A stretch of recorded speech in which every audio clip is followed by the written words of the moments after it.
안녕하세요. 강민수 기업성장연구소입니다. 오늘은 대주주분들께 깜짝 놀랄 소식을 가지고 왔어요.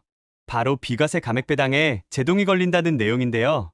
정부가 세법을 고쳐서 그동안 세금이 면제되던 감액 배당에 세금을 물리기로 했답니다. 정부는 올해 세법 개정안에 감액 배당 과세 방안을 최종 검토 중이라고 합니다. 그동안 세금 없이 배당금을 받을 수 있었던 감액 배당에 대한 과세 방침이 확정되면 투자자들에게 큰 영향을 미칠 것으로 보입니다. 이번 개정안은 과세 형평성 문제를 해결하기 위한 정부의 노력으로 이르면 이달 말 발표될 예정입니다. 세법 개정의 배경은 일반 배당과 감액 배당의 과세 형평성 문제가 제기되었습니다. 일반 배당은 기업의 이익잉여금에서 배당을 하고 배당 소득세 15.4%가 과세되며 배당금이 2천만 원 초과 시 종합과세됩니다. 대주주의 경우 최대 49.5%까지 세율 적용이 가능합니다. 반면에 감액 배당은 자본준비금을 활용한 배당입니다. 현재 전액 비과세 혜택을 받고 있습니다. 세금 없이 수백억 원도 감액 배당이 가능합니다. 정부가 세금 없이 배당금을 주던 감액 배당에 대해서 세금을 부과하는 방안을 추진하게 된 것입니다. 이 방안이 최종 검토를 거쳐서 개편안이 확정되면 조만간 발표될 올해 세법 개정안에 담길 예정입니다. 감액 배당이란 무엇인가? 감액 배당은 기업이 자본준비금을 덜어내서 주주에게 배당하는 방식입니다.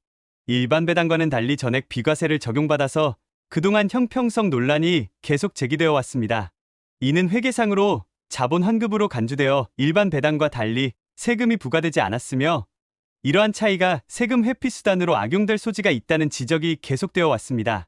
상법상으로는 제461조 2 준비금의 감소에 근거하고 있으며 이에 따르면 회사는 적립된 자본준비금과 이익준비금의 총액이 자본금의 1.5배를 초과하는 경우에 주주총회의 결의로 그 초과한 금액 범위에서 자본준비금과 이익준비금을 감액할 수 있습니다. 이렇게 감액된 준비금은 주주에게 배당되거나 자본금으로 전입될 수 있습니다. 2025년 세법 개정안에 담길 가능성이 있습니다. 정부 주요 일정은 이르면 이달 말 발표될 2025년 세법 개정안에 감액배당 과세안을 담는 것을 유력하게 검토하고 있습니다. 최근 정부 관계부처에 따르면 정부는 감액배당 과세 방안을 최종 점검 중인 것으로 알려졌습니다. 이 방안이 확정되면 주식시장과 투자자들에게 상당한 영향을 미칠 것으로 예상됩니다. 감액배당의 작동 방식은 첫 번째 단계는 자본준비금의 감소입니다. 상법 제461조 2에 따라 기업이 자본금의 1.5배를 초과하는 자본준비금을 주총 결의로 감액합니다. 두 번째 단계는 소된 자본준비금은 회계상 결손보전 또는 이익잉여금으로 전환됩니다. 세 번째 단계는 배당을 실시합니다. 삼성전자, SK하이닉스 등 주요 기업들이 이 방식으로 주주환원 전략을 진행하였습니다. 세금 없이 비과세 혜택입니다. 소득세법상 원본의 반환으로 간주되어 배당 소득세 15.4%가 면제됩니다. 감액배당은 상법 제461조 2 준비금의 감소에 근거하며 실제로 2023년 삼성전자가 1.57조 원, SK하이닉스가 2191억 원의 감액배당을 실시했습니다. 법인세법과 소득세법상 이는 자본의 환급으로 처리되어 주주 입장에서는 취득가액 감소로만 인식되고 별도의 배당 소득세가 부과되지 않았습니다. 이런 세제 혜택으로 인해 최근 기업들의 주주환원 정책으로 크게 주목받고 있습니다. 감액배당, 주주환원책으로 떠오르다. 투자자들 사이에서는 주주환원책으로 주목받으면서 감액배당을 실시하는 기업들이 계속 늘고 있었습니다. 실제로 감액배당 규모도 2022년 1,598억 원에서 2024년 8,768억 원으로 크게 증가했습니다. 주요 감액배당 사례를 살펴보겠습니다. 삼성전자는 2023년 1.57조 원 규모의 감액배당을 실시하였습니다. SK하이닉스는 2023년 2,191억 원 감액배당을 진행하였습니다. 기아는 2023년 9월 2,453억 원 규모의 감액배당을 결정하였습니다. 한화에어로스페이스는 2024년 1,000억 원 규모 감액배당을 발표하였습니다. 최근 감액배당이 인기를 끄는 주된 이유는 세금 혜택 때문입니다.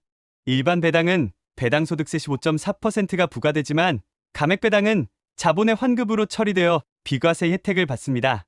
특히 대주주의 경우 최대 49.5%까지 세율이 적용될 수 있는 일반 배당과 달리 감액배당으로는 세금 부담 없이 수백억 원의 자금을 확보할 수 있습니다. 또한 기업 입장에서도 현금 흐름에 부담을 주지 않으면서 주주 가치를 제고할 수 있어 자본준비금이 풍부한 IT, 반도체, 자동차 업종을 중심으로 확산되고 있습니다. 최근에는 카카오, 네이버, LG전자 등 대형 기업들도 감액배당을 검토 중인 것으로 알려졌습니다.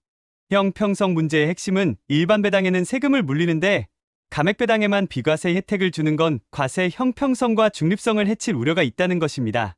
특히 주식 취득 원가를 초과하는 부분까지 전액 비과세되는 현행 제도는 대주주에게는 사실상 조세 회피 수단으로 악용될 수 있다는 비판을 받아왔습니다. 대주주는 금융소득종합과세에 따라 세율이 최대 49.5%까지 나올 수 있는데 감액 배당을 통하면 수백억 원에 달하는 현금도 세금 없이 가져갈 수 있기 때문입니다. 감액 배당도 일반 배당과 똑같이 과세해야 한다는 목소리가 커지고 있습니다. 감액 배당의 실질은 이익잉여금을 통한 일반 배당과 그 성격이 다르지 않다. 감액 배당에 대해서도 일반 배당과 똑같이 과세해야 한다라고 정부 관계자는 말하고 있습니다. 정부도 이런 문제점을 인지하고 그동안 국세청, 금융투자협회, 조세심판원 등 관계기관으로부터 감액 배당 과세에 대한 의견을 쭉 수렴해왔습니다. 기재부 관계자는 아직 확정은 아니라고 말하고 있습니다. 감액 배당 과세와 관련해서는 쟁점과 이견이 있어서 다양한 의견을 들어왔다. 세법 개정안 포함 여부는 아직 확정되지 않았다. 라고 기획재정부 관계자가 최근 언론에 말하였습니다. 정부는 현재까지 다양한 의견을 수렴하고 있으며 최종 결정은 세법 개정안 발표 시점까지 유동적일 수 있음을 시사했습니다. 어떻게 바뀔까? 주식 취득가액 초과분에만 과세? 현행 제도는 감액 배당 전액에 대해 비과세 혜택을 적용하고 있습니다. 주식 취득가액을 초과하는 배당금에도 세금이 면제되고 있습니다. 대주주의 조세 회피 수단으로 악용 가능성이 있습니다. 향후 예상되는 세법 개정안은 주식 취득가액까지만 비과세 혜택 유지할 가능성이 있습니다. 취득가액 초과분에 대해서는 일반 배당과 동일하게 과세할 가능성이 있고 투자 원금은 보호하되 수익에 대해서는 과세 형평성 확보 차원에서 과세할 가능성이 있습니다. 현재 금융투자업계에서는 정부가 주식 취득가액을 초과한 감액 배당금에 대해서만 과세하는 방안을 제시할 것으로 예상하고 있습니다. 즉, 투자자가 투자한 금액까지만 세금을 면제해주고 그 이상으로 받는 금액에 대해서는 세금을 물리는 방식이 유력합니다. 남은 하반기 법 시행 전에 공격적인 감액 배당 정책이 요구되는 시점입니다. 감사합니다.